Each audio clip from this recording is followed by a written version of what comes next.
So I'm on the Crashlands 2 blog, and we're going to look at update 1.2, which is coming soon on June 24th, and it's a pretty cool update that adds features that are normally found in roguelikes, so it's going to give a reason for players to start their second run.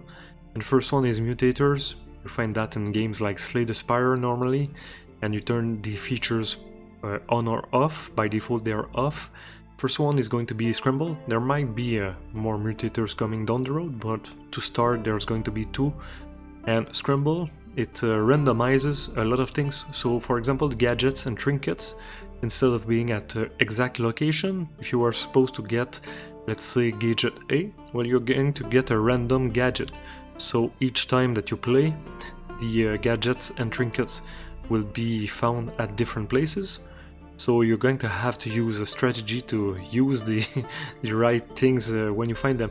And I'm not sure it's going to make the game harder, because normally the trinkets and gadgets are pretty evenly found, because the devs allowed players to have a decent build no matter what they preferred. So now I'm guessing you might, for example, get a lot of fire gadgets and very few poison gadgets, so it might make actually the game easier, because if you move to a fire build when you got more items of the fire type that you were supposed to have, it's going to be a bit easier, but you're going to have to use strategy to use the right builds depending of the items that you find. And the Scramble is not just the equipment, so the juice gems are going to be random also, so there's going to be a lot of more location, and then the do they appear at the location or not is going to be a random chance. So when you start a second game, they are not, the juice gems are not going to be exactly at the same spot.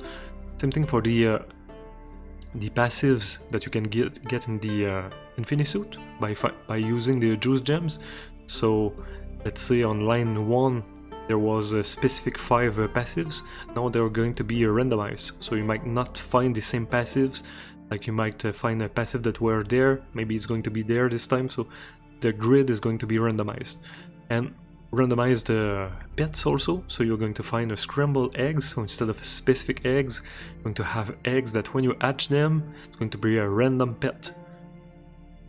In this section here, they say that the dialogues with some NPCs have been changed to take into account the randomized part, and you can also save seeds.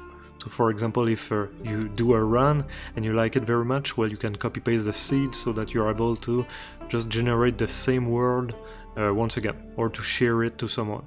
Now the second mutator, Hardcore. When you select it, we know Hardcore well, so if you die the game ends. In this case the game won't end, but you're going to see a score, so you have a screen with the points that you got, and so at that point you can just either continue playing, although the score won't raise, or you can start a new game and try to beat your score.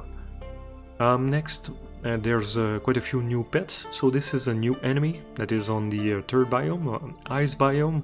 There's also a pet version, and you have a new pet, robot pet. Somewhere in the blog post they say that there is 4 new pets, so that's good. New base building items, so you have a new recipes to make a brew building, so a new style of buildings that is related to the facilities that you see throughout the game. You have new styles of docks and new styles of gardens. You can do gardens on water, and you'll have some statues related to monsters, and you get those randomly, so a chance to drop from the most powerful versions of each types of monsters. There's also a new custom mode, so at the beginning we saw this, so the difficulty levels, legend is the 2 mutators, but you can also just change some different stats. So if you want to have more health to make the game more easy, you can just turn that on and double, triple your health, no problem. So you want to make the game easier or harder. Now this one is pretty cool. So when you craft items right now, the armor, you get random stats, but now you're going to get like your skill at crafting this item will become stronger, better, and the higher it is, the better the stats will be, so you will have a better chance to craft rare items instead of it being just random. So that's a nice addition. Now here they say that they expanded the maps, they reworked the world. I saw in the forum few players saying the maps were too small compared to the first game, so maybe now it's going to be a bit bigger. And here they talk about the quality of life change, and what I understood is that like for example, if you're going to craft this normally and you need these 2 items, well, you need to go on this item and craft it, and then after that you're able to craft this one. But now if you have all the previous items, so what was required to craft this one, you have enough, you can just click on this, craft the final product, and it's going to automatically craft what you needed to craft this by using the previous materials. So instead of having to craft, let's say 4 or 5 items to get to the end result, you craft the end result as long as you had all of the previous items that were required. So that's going to make crafting much faster. And here they talk about how they remade a little bit at the beginning of the game to make it go a bit faster, to make it maybe easier. The first hour of gameplay we trimmed a bunch of conversations, removed a few quests, reduced crafting costs. So they're just trying to make the very first impression that the players get better. And here the movement speed when you have no items is 2.5% bonus for each empty armor slot. So when you start and you're pretty much naked, you're going to move a bit faster to make the game easier at the beginning.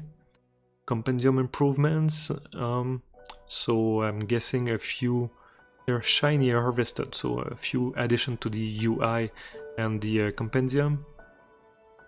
And then you have the little details about each specific thing that was changed. So a very nice addition. I'm not sure if I'm going to start a second run. I just finished the first one, but I think those that like the game very much are going to enjoy this update a lot. So thanks for watching.